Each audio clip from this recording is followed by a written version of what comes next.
Boa noite, sejam muito bem-vindos. Então, hoje a gente vai falar de negociação. Talvez algumas pessoas que estejam aqui não me conhecem, acho que boa parte do pessoal que está lá no grupo me conhece, mas então vou me apresentar, né? Sou Jaqueline Azevedo, advogada por mais de 20 anos, trabalho desde 2015 com mediação e negociação especificamente, apesar de sempre ter essa veia mais colaborativa e sempre, mesmo antes de estudar isso, eu já buscava a negociação, até pelo exercício da advocacia. E nos últimos anos, especificamente os últimos 3, eu entrei também justamente pela dificuldade que eu percebia muitas vezes nas pessoas de elas conseguirem chegar naquilo que é a resolução, né? Aquilo que é o ponto de acordo delas. Eu comecei cada vez mais buscar formas de conhecer a mente humana, os comportamentos. Então, acabei entrando muito nesse mundo de terapias. Hoje sou consteladora, terapeuta também. E esse tanto de coisa, quando eu me apresento, eu costumo dizer que eu sou resolvedora de conflito. Por muitos anos eu fiquei só fazendo na advocacia, mesmo não gostando da briga, do litígio, e nos últimos anos resolvendo conflitos internos também, né? Porque a raiz de tudo começa dentro da gente. E a ideia hoje aqui é trazer isso que eu tenho estudado há muitos anos, como eu já falei um pouquinho no início, antes da gente começar aqui a gravação toda. Muito bem-vinda, advogada de Angola. Bem-vinda, Hermínia. Espero que te ajude, né? Assim, na advocacia, hoje o que eu mais faço é negociar e mediar. É uma advocacia sistêmica, mas a ideia nossa aqui é que seja um linguajar extremamente acessível, porque todo mundo negocia, né? Todo mundo negocia um contrato de aluguel, cara, desde um pedido de aumento, um fornecedor que a gente precisa muitas vezes, né? Alguma compra que a gente faz, um acidente de trânsito, a gente está negociando dentro de casa o tempo todo. E a grande questão é que, apesar disso parecer muito intuitivo e as pessoas irem nesse viés, existe um caminho das pedras já percorrido, né? Existem pessoas que estudaram e vêm estudando isso ao longo de anos. E aí, nessa busca que eu entrei de tentar entender e ajudar cada vez mais as pessoas a resolver os seus conflitos, eu também comecei a olhar para aquilo que estava interno. E uma coisa foi complementando a outra. Então, hoje, a ideia dessa aula é trazer para vocês, de uma forma didática, os princípios de negociação de Harvard e aquilo que eu tenho já de uma boa experiência nessa área e da visão sistêmica. Esses princípios, eles são princípios porque eles não são regras, não são leis. E quando eu falo de princípios, eu falo de algo muito maior, é uma coisa, algo, é um valor, né? É uma base, não precisa de uma legislação, de uma regra. Ele é algo muito mais profundo do que uma simples regra que vale para um país, né, uma lei, algo nesse sentido. Ele acaba virando realmente valores, né? O princípio já diz, é aquilo que tem uma amplitude maior, que tem uma profundidade de alcance maior, porque ele não está regionalizado, ele não está setorizado. Mas eu acredito que todos vocês negociam. E eu vou perguntar algumas coisas, vão colocando no chat, tá? Eu vou responder, eu vou lendo aqui na medida que for possível. Estou tentando ficar conectada com o grupo, mas vamos focar aqui no chat. Quando você precisa negociar alguma coisa, o que você faz? Você se prepara ou não se prepara? E se você se prepara, o que você pensa? Quem quiser vai escrevendo, fica à vontade, mas o senso comum é: eu vou preparar os meus argumentos, aquilo que eu tenho que eu preciso negociar. Então eu vou lá me potencializo, eu estudo aquilo que eu quero, né? Eu foco em ver como eu vou argumentar, como eu vou validar aquilo que eu estou pedindo.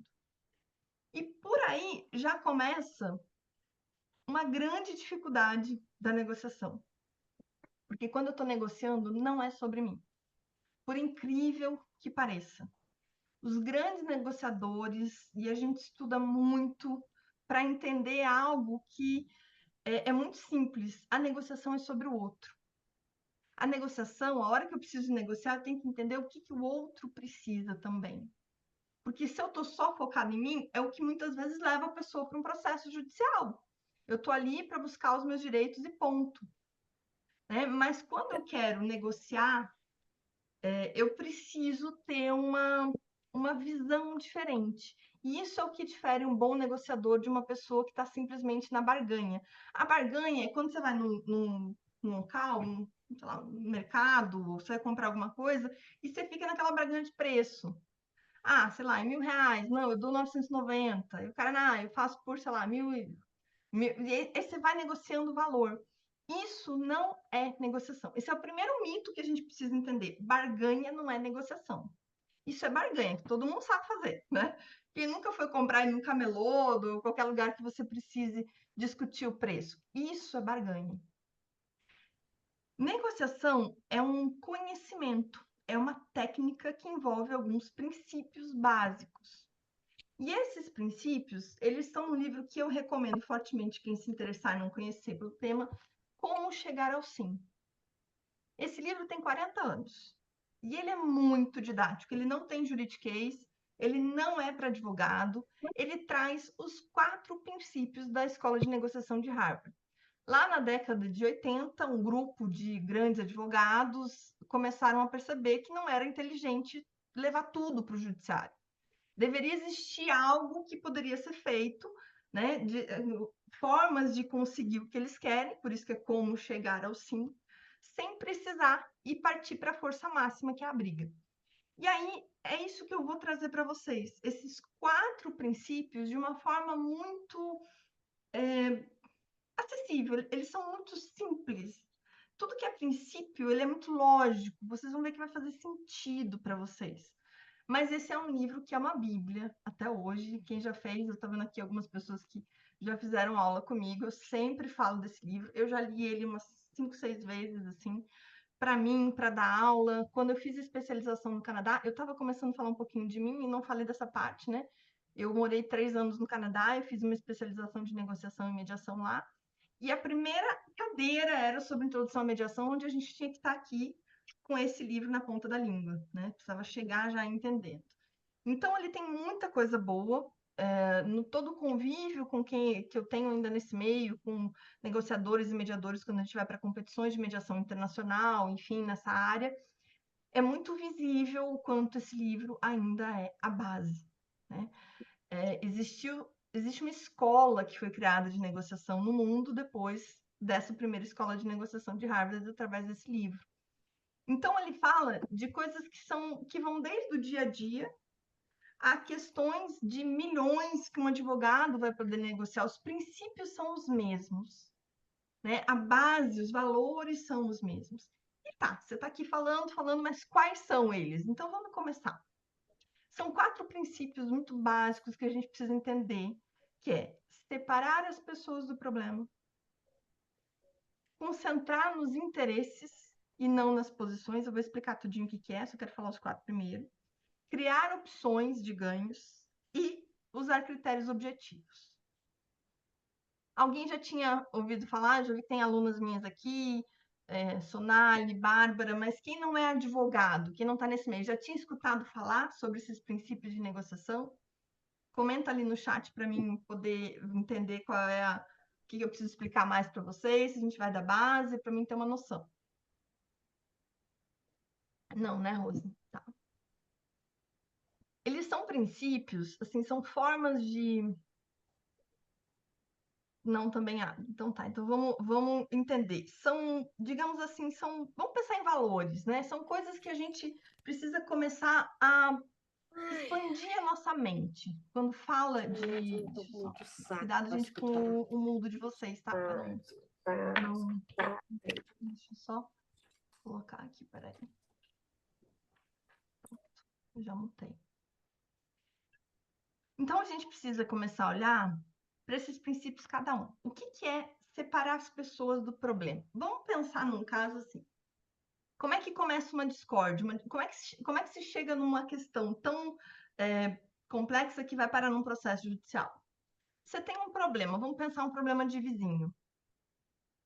Você tem lá sei lá, um muro que que o muro, a porta do vizinho está abrindo para o teu lado. Não sei como, vamos pensar numa coisa nesse sentido. O vizinho construiu uma saída do muro dele, da divisão entre vocês, que está atrapalhando o teu espaço. Você vê aquilo no primeiro momento, pô, há uma oposição, uma contrariedade, digamos assim. Você está se sentindo invadida naquele espaço e o teu vizinho está invadindo. Você precisa fazer o quê? Você precisa ir lá e conversar com o vizinho. Aí você vai. Aí quando você vai lá conversar com esse vizinho, você explicou, falou o teu ponto de vista, ele falou, beleza, né? Ele até pode ter dito assim, não, tá, vou entender, não vou mais fazer. Aí passa um tempo, ele faz de novo. Ele começa, de repente, a colocar o lixo dele. Vamos um exemplo mais. Ele começa a colocar o lixo dele num espaço que é teu. Né? Tudo bem o lixo que vai ser recolhido, mas ele está usando o teu espaço, pode estar dificultando ali a entrada da tua garagem, está te dando um problema. Você já foi uma vez, falou e a coisa se repetiu. Aí você começa, pô, mas esse cara de novo está fazendo isso, eu vou ter que ir lá de novo explicar para ele. Aí você vai explicar de novo para ele. Aí você começa a pensar assim, meu Deus, que cara burro. A primeira coisa que você começa a dizer, o cara não tá entendendo, é tão óbvio que não pode, porque eu tô aqui no meu espaço, ele tem o dele, ele foi fazer isso. Aí, uma terceira vez, passou, você já conversou 2 vezes, na terceira vez ele faz de novo. Aí depois você começa a pensar, não, eu acho que ele não é burro, eu acho que ele tá fazendo isso de propósito, porque ele quer sacanear comigo. Aí você já sai daquela coisa de vira pessoal. Eu já tô achando que realmente ele quer me sacanear. E aí, a partir daí, se acontece de novo uma quarta vez, você já vai acionar um advogado, você já vai fazer uma reclamação e disso virar uma disputa judicial ou até uma questão de violência, porque de repente você vai lá e joga o lixo de volta e começa a brigar, isso já foi para um nível onde não existe mais diálogo. E isso muitas vezes, eu estou falando de uma coisa muito simples do nosso dia a dia, mas é o que acontece muito em divórcio. Eu sei que tem muita gente que aqui é advogado, mas tem gente que é terapeuta também, constelador, que a gente sabe que quando chega alguém que está ali, né, numa crise no casamento e pede para constelar, muitas vezes, e vê coisas que a questão de comunicação da pessoa não estar presente é muito clara. E chega num momento em que aquela questão que está levando ao divórcio está virando uma vingança. Muito mais importante do que eu ganhar é que o outro perca. Né? Não é à toa que tem aquela expressão de eu vou deixar ele sem nada, né? A mulher no divórcio, ele vai pagar o que ele fez, vai me deixar sem nada. Porque eu estou colocando toda aquela raiva, toda aquela emoção que eu não expressei de uma forma saudável na pessoa. Existe uma série de frustrações, existe uma série de questões, mas assim, se você quer negociar, e isso é, para quem é advogado, um grande desafio, porque quando você está numa situação onde as emoções estão muito intensas e eu já estou nesse nível que eu não consigo racionalizar, porque eu estou na briga, eu quero que o outro perca, né? Eu saí daquele nível da controvérsia, eu já entendi que o cara ele é burro, ele não me ouve, mais do que burro ele está contra mim, ele me sacaneou e eu vou para a disputa. Quando eu chego nesse nível, a dificuldade de diálogo é muito grande. E quando a gente vai sentar de novo numa mesa de negociação, e aí, de novo, vamos colocar em todos os níveis, quando eu vou falar com meu vizinho, quando eu vou numa questão de divórcio, por exemplo, ou numa questão mais simples, uma compra que eu fiz que o produto está errado, eu preciso lá negociar. Se eu parto do pressuposto que aquela pessoa está me sacaneando, que ela fez aquilo contra mim, que eu tenho raiva, eu já tenho uma série de emoções envolvidas, eu não consigo negociar bem.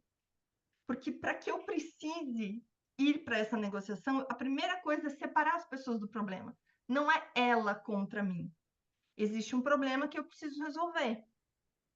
E se eu ficar nesse julgamento, né, assim, se eu não for com a mente aberta para ouvir e me propor a fazer perguntas, entender o que está acontecendo, eu já não consigo. Porque eu já tenho uma definição de que aquele cara está errado. Então, quantas vezes a gente também compra uma coisa e aí tem um defeito e eu já parto para o pressuposto de que, poxa, o cara fez de má fé, mas eu não fui atrás. E às vezes eu estou ali brigando com o balconista, mas não é ele que resolve. Eu tenho que conversar com quem tem poderes para tal. Então, isso serve em todas as esferas que a gente possa pensar, né, sobre negociação. Eu preciso entender que existe, gente, diferença de percepções. Às vezes você tem questões culturais envolvidas, né? O que não é tão importante para você pode ser para o outro. De repente, o teu vizinho não entende essa questão que a gente comentou, bem simples do lixo ali. Não entende a dificuldade, né? Talvez isso não seja um problema para ele, talvez você não sabe o que está acontecendo na vida daquela pessoa durante aquela situação. Existem tantos problemas de comunicação que a gente tem hoje de pessoas que têm interpretações diferentes, pessoas que não escutam, pessoas que não sabem interpretar texto. Isso acontece muito, a gente vê muito isso no dia a dia na negociação.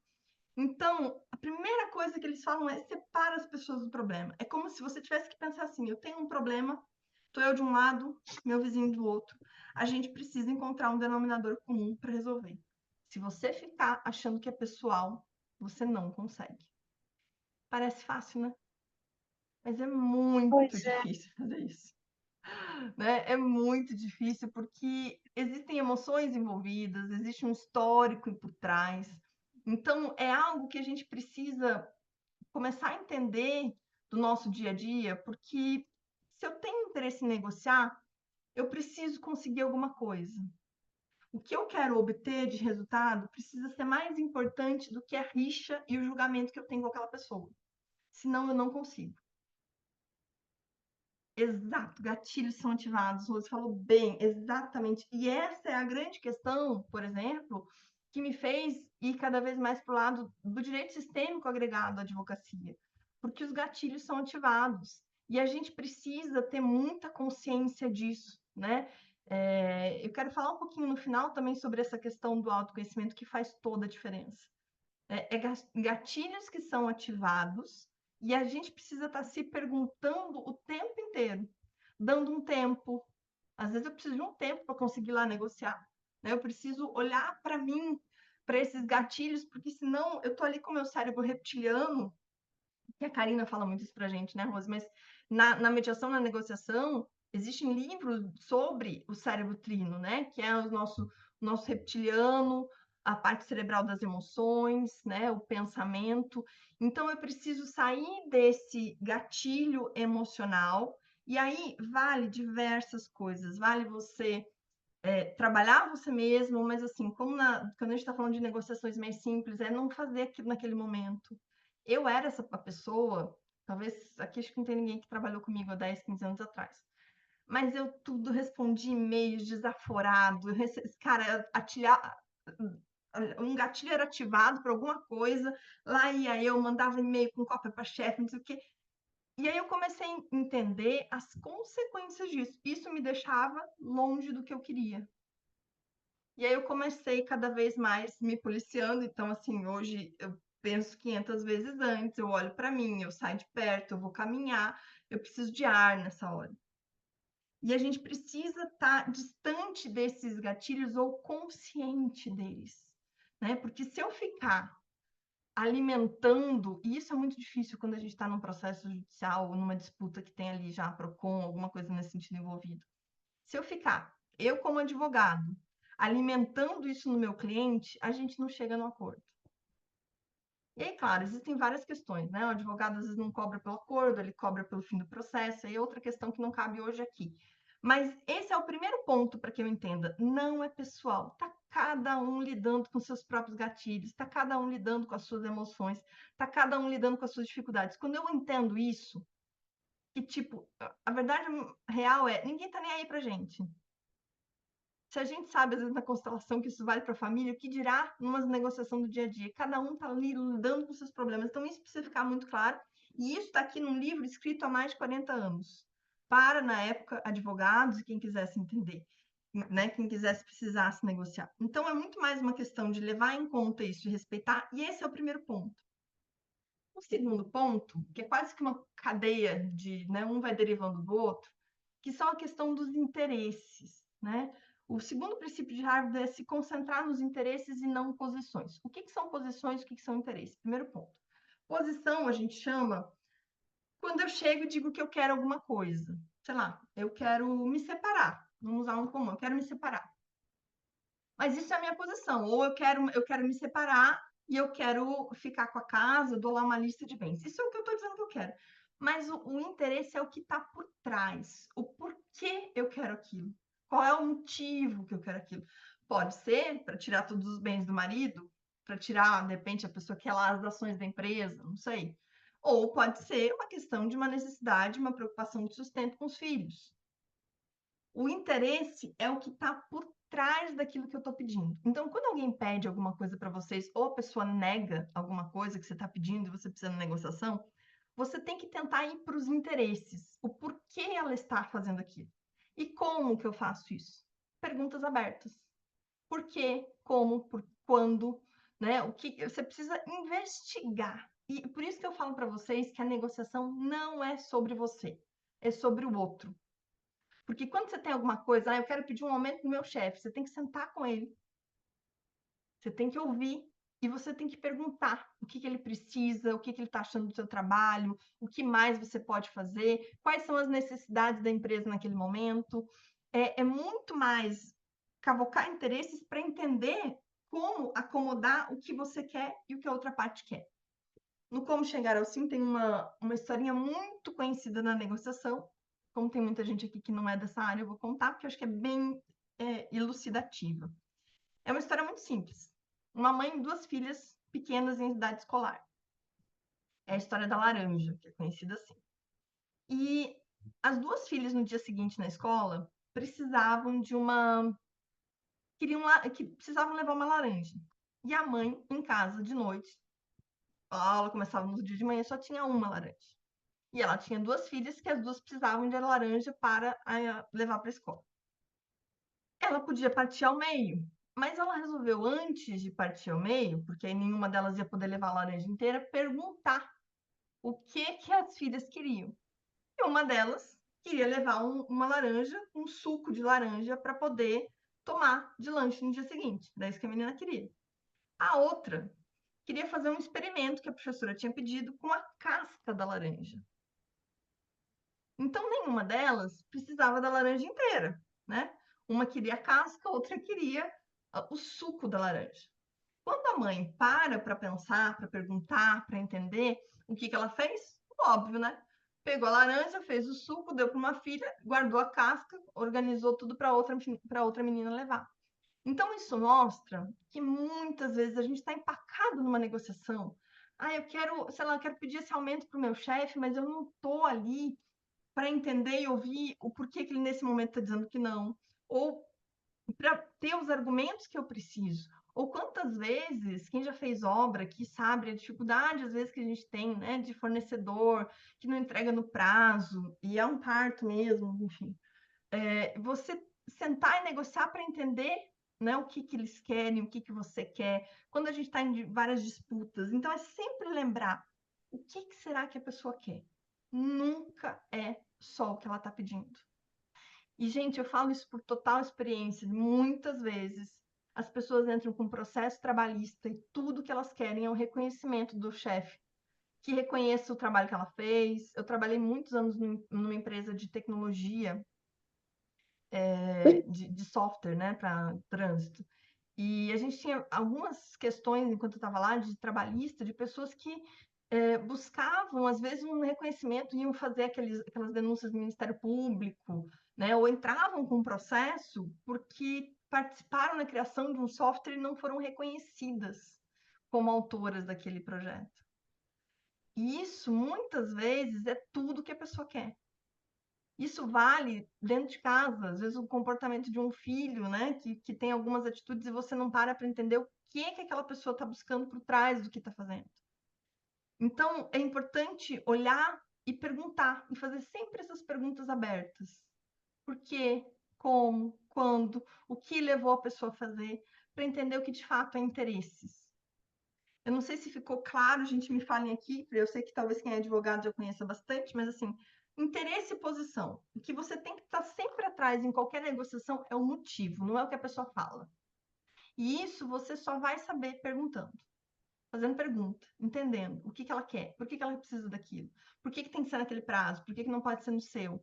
Você tem que estar sempre ali tentando entender o que está por trás, né? A laranja da história, como eu enxergo o que eu preciso, o que ele precisa. E aí, como eu falei para vocês, esses 4 princípios, eles são quase que uma regrinha que você vai trabalhando numa ordem.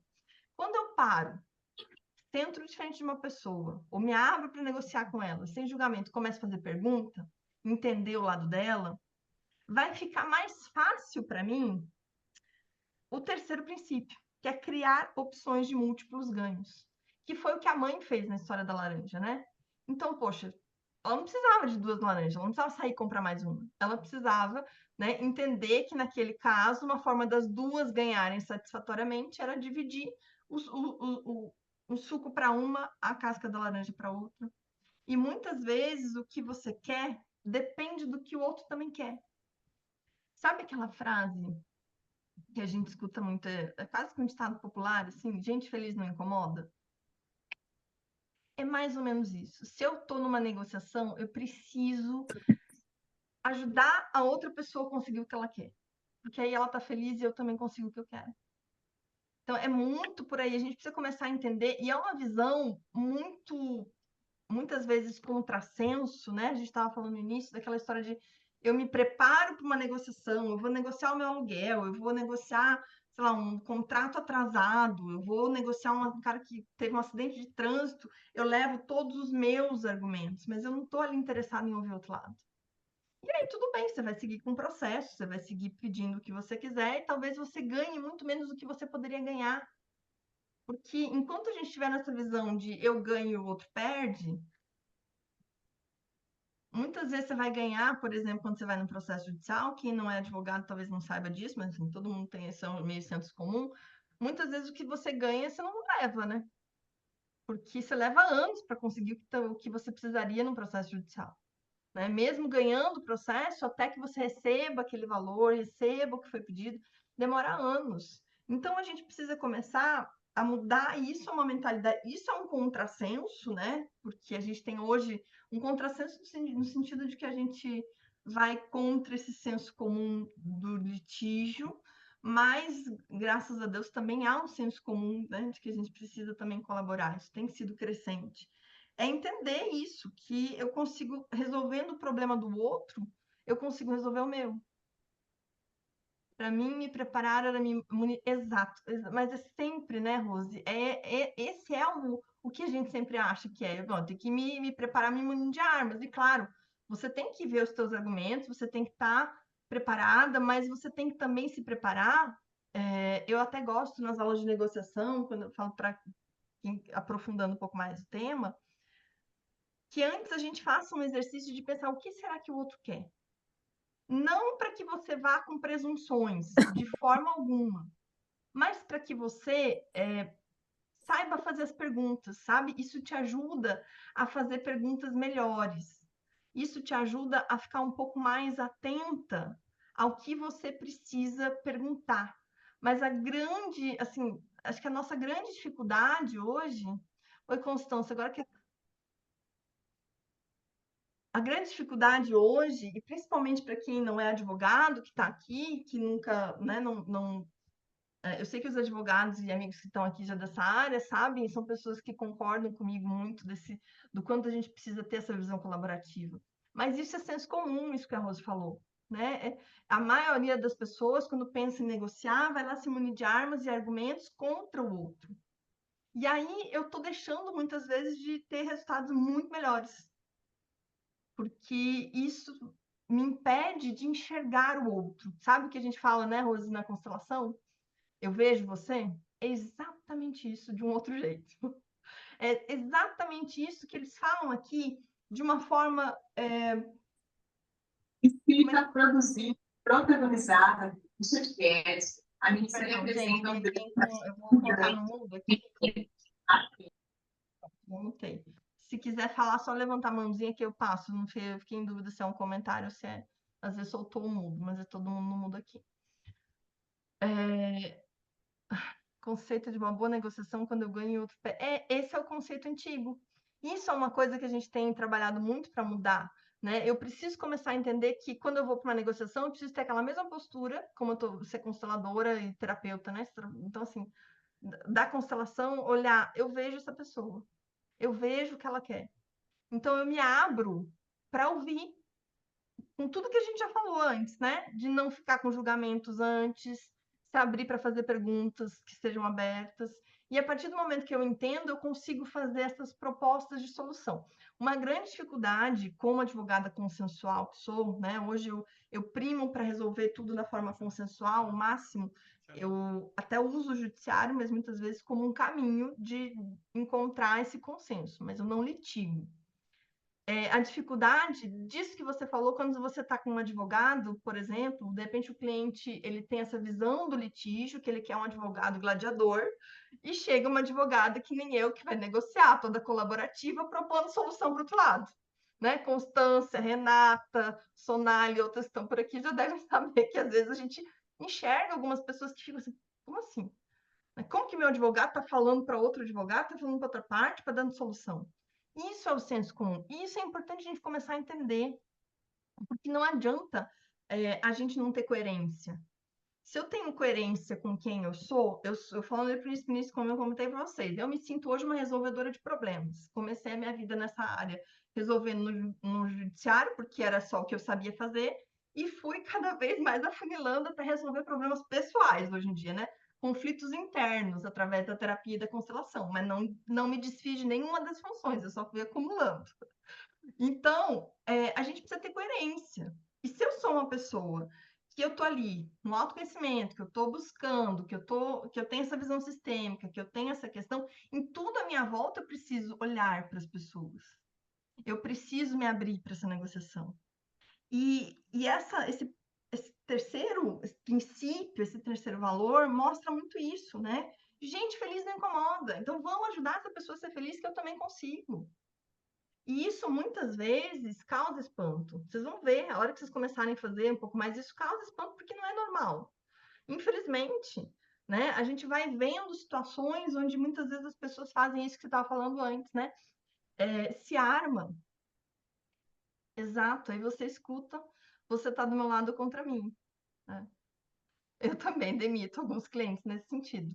Porque eu não tenho, é uma questão de coerência. A gente vai indo para um caminho onde não cabe mais, né? O que eu faço? Tenho parceria, tem gente que gosta de litigar, que bom, vai para eles. Eu indico e estamos bem. Mas essa questão da gente perguntar parte muito, e todo mundo que está aqui tem esse viés, se não é como advogada consensual, como constelador, como terapeuta, né? Porque realmente as pessoas, existe uma. É muito interessante isso, não era nem o viés programado, mas eu tenho que falar. A gente está numa transição de era, né? Em todas as áreas a gente sente isso. Na advocacia, a gente está saindo do litígio para o consenso, a duras penas, numa caminhada longa ainda. A gente está passando isso no autoconhecimento cada vez mais, uma necessidade das pessoas olharem para si. A terapia também está se transformando com as terapias breves que vieram, né? Aquele modelo de terapia tradicional, psicólogo que fica lá 5, 6 anos. Hoje em dia tem tantas formas breves, né? Constelação, todas elas que proporcionam. O mundo está mudando. E a grande dificuldade é essa coerência que a gente precisa ter. E a gente não pode não olhar para o outro se acredita nisso, né? Então, esse princípio, para mim, é quase que uma consequência. Por que eu não posso ajudar o outro a resolver o problema? Se é um problema para ele e para mim. E, claro, tudo vai se resolver dessa forma? Não, mas eu garanto para vocês que 90%. 90%. Se vocês saírem daqui hoje, quem não tem que não estava nessa vibe ainda de negociação, e entender que não precisa fazer o que a Rose falou, de se armar, de ir para a guerra na negociação, isso já está ótimo. Você vai na negociação para perguntar. E aí, o quarto princípio, para a gente fechar os princípios de Harvard, é a gente pensar em critérios objetivos. O que é isso? Você está ali discutindo um aumento com o seu chefe. Você está no impasse, você quer um valor, ele não quer outro, você ouviu, você perguntou, você sabe que a empresa está em crise, se você está aqui no sul do Brasil, não está no Rio Grande do Sul, mas a gente já está sentindo reflexo, então assim, a gente já tem uma série de coisas acontecendo, toda essa tragédia que está acontecendo no sul. Ele vai dizer que não pode, você. O que você precisa fazer? Você precisa ter um critério objetivo, você não precisa ficar na briga da luta. Vai ver valor de mercado, vai ver o quanto você contribuiu, né? Qual é o valor de mercado que se paga nesse cargo, o quanto você contribuiu ou de repente ajudou ele a economizar. Uma coisa que eu tenho feito em processo, mas só para vocês entenderem, por exemplo, não sei se isso no Consensual Lab eu já falava, Renata, mas eu tenho feito muito, tem sido muito interessante. Às vezes a pessoa vem, cobro um valor inicial, porque, né, é o valor do custo do trabalho, e um percentual sobre aquilo que eu ajudei a pessoa a economizar.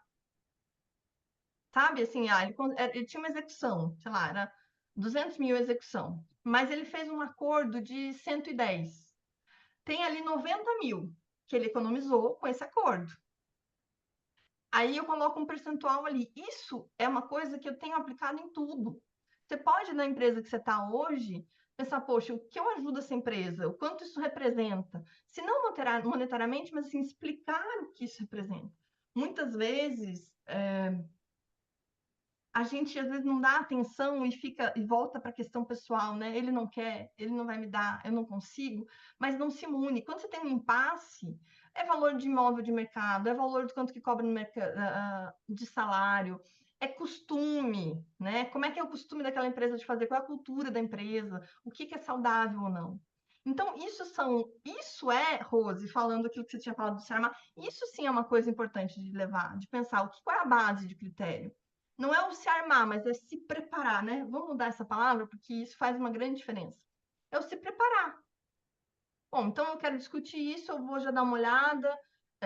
Sei lá, estou negociando uma sala para alugar, vou dar uma olhada em 2 e 3, essa é melhor, mas vou dar uma pesquisada e já ter essas informações. Né? Isso sim, isso é uma coisa. A gente fala aqui de negociação como se fosse só um dia que você senta todo mundo e negocia numa grande mesa. Mas não é assim, né? Às vezes você leva meses, vai discutir sei lá, uma questão de salário, você vai discutir. Eu estou tentando trazer exemplos que não sejam da advocacia, tá? Talvez eu tenha um pouco falhando, porque tudo me remete. Falar de negociação, eu vou para processo, mas eu quero trazer coisas do dia a dia, porque eu sei que tem gente que não é essa vibe, e a ideia é essa mesma, que gente que né, que nunca ouviu isso entenda essa possibilidade, porque isso realmente muda o teu dia a dia. Você começa dentro de casa, com teus filhos, mas assim, a primeira coisa que você precisa entender é essa preparação e esse olhar para o outro. A negociação é olhar para o outro. É muito mais o outro do que você. Você olha para ele, depois do que ele conseguir, eu consigo o meu. Então é muito importante, né? Sei lá, quem quiser dar um exemplo aí de algo que esteja passando, é estratégia. É a Atena pura, Rose, que a gente constelou semana passada. Por isso que estava nesse mês, inclusive. Essa aula era para ter acontecido lá no início, e teve toda a história do Sul, família toda gaúcha, foi transferindo até chegar aqui, no dia de hoje. Mas, enfim, é estratégia. É essa visão de entender a médio e longo prazo. Porque a briga, o litígio, não é uma boa estratégia. Às vezes eu preciso, por exemplo, sei lá, o cara sumiu, não paga pensão, foi embora, tô com uma situação assim, o cara foi embora do Brasil. Não tem jeito, você vai ter que entrar com um processo e tentar começar ali para deixar aquele histórico, ou você vai precisar realmente te munir de e-mail. Eu sempre falo para as pessoas, peçam as coisas. Estou com um problema, sei lá, comprei errado. Hoje em dia tem tanta coisa, né? Compra na Shopee, hoje não compra um monte de lugar, tudo online. Comprei errado, e-mail, WhatsApp, salva, né? Tenta olhar para isso de uma visão em geral, a grande parte dessas lojas, hoje, hoje em dia que vendem e-commerce, né? Eles têm um chat, um canal de comunicação para você reclamar, um reclame aqui interno, né? Que a gente pode resolver isso. Mas essa postura, e é por isso que está nesse mês, é do arquétipo da Atena, né? É a minha capacidade de entender a força de trabalho, né? E aí aqui eu quero, além desses princípios que a gente está falando de Harvard, que são esses 4 agora, outra coisa que eu quero falar para vocês é o como que a gente lida com os conflitos, né? Tem gente que tem um pavor de conflito, né? Que é o avoider, a pessoa que foge de uma forma que não é saudável, porque quando eu fujo de todo conflito e eu não quero sentar e negociar, porque na minha visão eu aprendi que negociação é briga, eu tenho que me armar, não me preparar, e isso não ajuda, né? Porque essa cultura torna ainda mais difícil, porque quando eu entendo que a negociação é uma conversa, tudo fica mais fácil. É uma conversa. Você vai lá para perguntar, para entender, né, para ouvir o outro lado, para mostrar para a pessoa que você está vendo, né? Muitas vezes, funcionário que ele te provoca, muitas vezes ele quer um reconhecimento, ele quer atenção, ele quer que você olhe para ele. Então, negociação é uma conversa. Só que aí, se eu sou uma pessoa que eu evito conflito a todo custo, eu vou evitar essa conversa porque eu tenho medo. Né? Tem até, depois eu passo para vocês, quem quiser, o teste que a gente pode fazer, né? Que é um teste do Myers-Briggs para a gente poder entender a nossa personalidade diante do conflito. Então, eu posso ser uma pessoa que evita a todo custo, eu posso ser aquela pessoa que aproveita esse momento para ganhar, para competir. Então, se eu pego, de repente, e isso é tão comum, tão comum. No casal tem um que gosta de competir, tem um que não quer nem ouvir falar de conflito, que não se impõe. E aí isso dá uma série de confusões. Às vezes eu atendo muitas pessoas na constelação com essa reclamação, assim, né? Como é difícil essa comunicação interna. Só que a partir do momento que você para de se armar e vai para a conversa, e aí teria que ter uma outra aula que a gente pode até fazer isso depois, se vocês quiserem, falar das emoções nessa conversa, né? Porque desde esse livrinho aqui, gente, que foi escrito por advogado, há 40 anos atrás, ele já tem um capítulo que ele fala só das emoções. Tem uma parte que ele fala das emoções, do como, das preocupações que a gente tem, né? Porque eu falei para vocês, eu já devo ler esse livro várias vezes. Então, tem um capítulo que ele fala disso. E hoje em dia, a gente tem falado tanto, né? Muito mais sobre isso, sobre trabalhar essa parte interna. Então, de emoções e olhar para isso. Muito engraçado, porque muitas vezes, quando o advogado não prepara o cliente antes de uma sessão de mediação, alguma questão, até judicial mesmo, o cliente muitas vezes na sessão, ou da mediação, ou numa negociação, fala coisas que o advogado não sabia, principalmente se for emocional. E é muito engraçado, você vê a cara de taxa dos advogados, assim, tipo, meu Deus, por que ele tá falando isso que nem eu sabia? Porque a gente não sabe lidar, né, com emoção. Isso é uma coisa difícil. Essa semana eu falei num dos grupos ali, acho que a Rose viu, né, que a gente está no nosso grupo de autoconhecimento, talvez também, sobre letramento emocional. E olha que eu tô há anos nessa, né? Desde 2015 olhando para isso, mas eu ainda não me sinto com esse letramento emocional de entender as minhas emoções. Ainda é difícil, porque a gente tem essa cultura raiva, meu Deus do céu, não posso sentir raiva, né? Feio.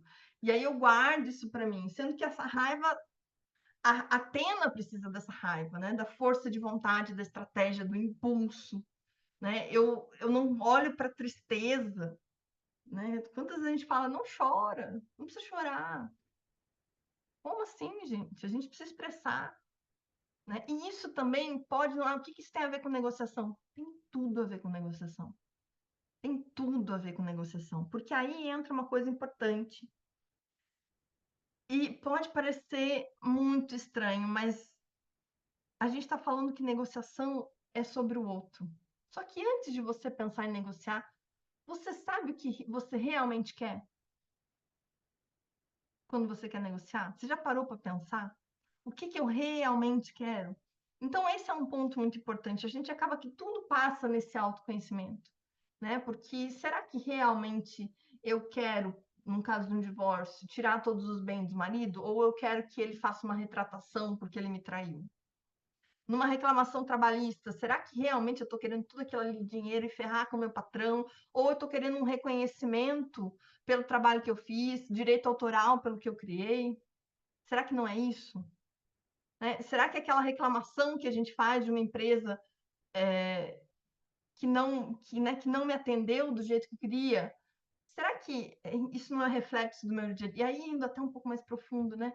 O quanto muitas vezes eu não tenho. Isso é um padrão meu de rejeição, é um padrão de não olhar para mim, de não olhar para esses sentimentos que esses processos, essa contrariedade me traz. Eu tenho constelado muitas questões de processo judicial. E é muito, cara, às vezes eu fico até, gente, as pessoas nem criativas não conseguem ser. Porque quando você coloca ali, vira assim, quem que é isso? Aí você vai entender quem que é o processo. Tem a ver com uma mãe que era controladora, tem a ver com o pai. Então, assim, não é a ideia dessa aula, não é isso, não é a gente entrar nesse viés de autoconhecimento, mas a gente precisa falar sobre isso. Né? Que quando a gente tem um casal que está se separando, muito antes de começar um processo de separação, olha para isso através de uma constelação, senão você tem um marido ali que você vai só replicar, o próximo vai ser só muda o endereço e a cara, o resto é tudo igual. Porque a gente não olha, enquanto as coisas se repetem, a gente não olha para o que precisa, a gente não consegue evoluir, a gente não consegue de fato ir para uma negociação e estar aberta ao que aquilo pode oferecer, né? Então, eu acredito muito que a gente está numa era em que esse autoconhecimento, ele não é mais miçanga, ele não é mais modinha, ele não é mais uma coisa desnecessária, ele é cada vez mais necessário. As pessoas muitas vezes, e eu por muito tempo atendi, agora faz tempo que eu parei, consultoria para quem quer fazer transição da advocacia consensual para da advocacia litigiosa para consensual. E é muito interessante, a gente percebe a falta de autoconhecimento, do por que você quer a advocacia, o que te levou aquilo. E quando eu não me conheço, eu não consigo realmente expressar quem eu sou, né? Tem algumas meninas aqui que a gente está junto nesses tantos grupos, né? Adri, Rose, de olhar para esse autoconhecimento. E isso não é mais. Talvez a gente ainda vive uma situação em que algumas pessoas entendam que isso seja específico para um grupo de pessoas. Só que cada vez mais a gente precisa olhar para isso. Os conflitos surgem na nossa vida para que a gente possa, de alguma forma, olhar para aquilo. E a primeira coisa, antes de partir para uma negociação, é o que eu preciso, qual é a minha necessidade diante disso, né? Qual é a emoção que eu preciso olhar. A partir do momento que eu faço essa reflexão, aí ok, eu vou negociar isso. Então eu vou negociar, agora não é mais sobre mim. Eu vou lá ouvir o outro lado. E por mais interessante que possa parecer, quando você faz esse processo de entendi, ok, isso está se repetindo, eu preciso olhar, eu vou lá, converso com outra pessoa, me abro para entender esse outro lado e faço esses 4 princípios que eu falei aqui para vocês, as respostas vêm, a solução chega, né? A solução para esse conflito especificamente e para o aprendizado que ele traz, né? Porque isso eu queria terminar com essa fala, eu acho que isso é muito importante. Conflito é oportunidade. É oportunidade para a gente crescer, é oportunidade muitas vezes para você mudar a tua visão no negócio e ganhar dinheiro, é uma oportunidade, né, assim, as guerras têm uma finalidade, é uma conquista de território de alguma forma. Então, os nossos conflitos do dia a dia, eles são oportunidades. E quando eu encaro como tal, eu não preciso me armar para negociar, né? Preciso estar toda armada, eu posso me abrir para ir lá ouvir a outra pessoa. Quando eu encaro como uma oportunidade, eu consigo entender o quê? O que isso significa para mim. Como eu posso resolver de forma que isso não se repita, né? Porque aí tem os dois lados. Eu olho para dentro, eu olho para mim e eu escuto, eu vejo a outra pessoa. E muitas vezes, assim, eu falo isso por experiência, a gente escuta do outro coisas que fazem sentido nessa parte emocional pra gente. Aí você fica, ah, meu Deus, então tá, então é sobre isso também, né? Então, é muito importante a gente se abrir, a gente olhar para esse lado, né? De entender essa pessoa e entender o que esse conflito significa. Ah, mas você está dizendo que sei lá, um crime. Não, eu não estou nem indo para esse lado. Mas você está dizendo que um divórcio, meu marido me traiu, tem a ver comigo. Bom, tem a ver com a sua história. Olhe para isso naquilo que você consegue, na medida que você já tem o autoconhecimento. Mas o mais importante é entenda que você vai precisar olhar para o outro para conseguir o que você quer. E essa regra básica, eu amo o nome desse livro, gente. Como chegar ao sim. Tudo que a gente quer é sim. Tudo isso é para conquistar aquilo que a gente deseja. Só que você precisa saber o que você deseja. Esse é um ponto importante. Senão você está ali anos brigando num processo de divórcio, em revisão de pensão, e tudo que você queria era uma reparação que aquele ex-marido não deu. Então, assim, a gente precisa começar a olhar de fato para isso. E essa é, assim, eu acho que essa é a grande questão que a gente precisa entender sobre negociação. Quando você começa a entender sobre isso, sem se armar e se abrir, tudo começa a ficar mais fácil. O resto, existem várias técnicas, existem como a gente poder olhar para a persuasão, para o direito sistêmico, mas eu preciso começar a entender isso. Conflito não é nosso inimigo, ele é uma oportunidade, e eu posso, sim, olhar para o que significa para mim e me abrir para olhar para o outro, para ver o outro que está em conflito comigo, para que ele possa ser ouvido, visto e ter a necessidade dele atendido. Faz sentido para vocês? quem quiser falar, quem quiser escrever. A ideia é trazer isso de uma forma simples. Não sei se. Tentei evitar um juridiquês aqui, as meninas que não são advogadas me falam, se ficou dúvida, fala, porque assim, eu quero poder que todo mundo entenda, porque isso muda a vida. Né? Isso faz. Isso não tem que ser, não é jurídico quando fala de negociação. Né? Todo mundo precisa olhar para isso. Né? E claro, advogado, nem preciso dizer, né? Porque eu acho que advogado isso aí é obrigação, daí não é nem todo advogado deveria saber e deve saber. E tá sabendo, né? Acho que, Constância, a gente tem tido tanta galerinha nova já mais aberta, ouvindo isso. Né? Claro que ainda poderia ter um equilíbrio mais de negociação e mediação, não só litígio e processo, mas está sabendo.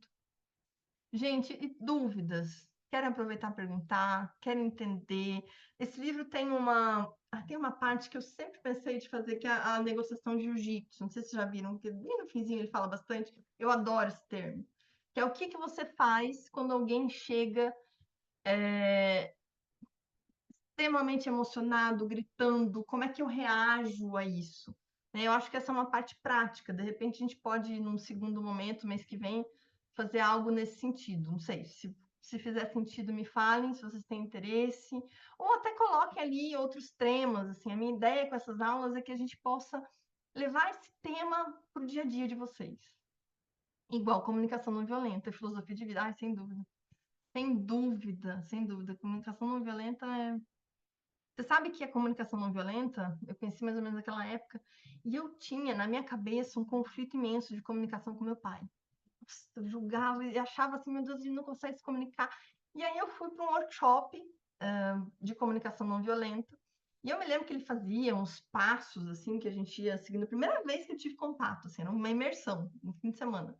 E fazia de comunicação. Cara, aquilo me caiu uma ficha tão grande de que tudo que existia na minha cabeça era só porque eu preenchia a lacuna da comunicação que não existia. Que ele era mais fechado. Então eu preenchia com os meus gatilhos, que a Rose falou no início, com os meus medos.